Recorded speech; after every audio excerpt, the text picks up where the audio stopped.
Ricardo, aquí, desde 2005 sin pisar escenarios españoles. Habéis estrenado en Barcelona y en Madrid. Hay una crítica acá que no me deja escuchar. Decía que desde 2005 sin pisar escenarios españoles y habéis estrenado en Madrid y en Barcelona. ¿Había ganas de volver a España? ¿Y qué tal la acogida del público español? Sí, sí, porque le tenemos mucha confianza a la pieza.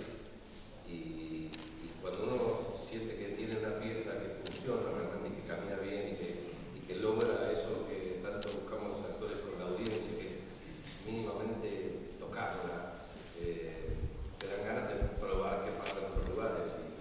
Y así fue como surgió el año pasado la idea de venir para aquí, y cuando terminamos con todos nuestros compromisos allí, venimos. La verdad que es fantástico. Una pregunta para Erika.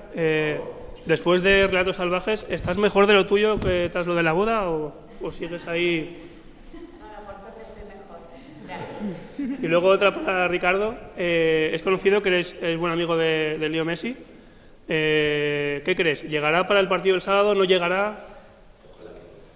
Ojalá que no. Entonces, Ojalá que no por él, porque me temo mucho que lo deben estar tratando de apurar ahora para que llegue, porque por supuesto es lo que todo el mundo quiere, pero no sé si todo el mundo piensa en él.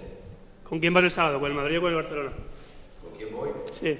Bueno, tengo amigos de los dos lados, pero hace unos años que me gusta mucho el Barcelona, el estilo de juego que plantea.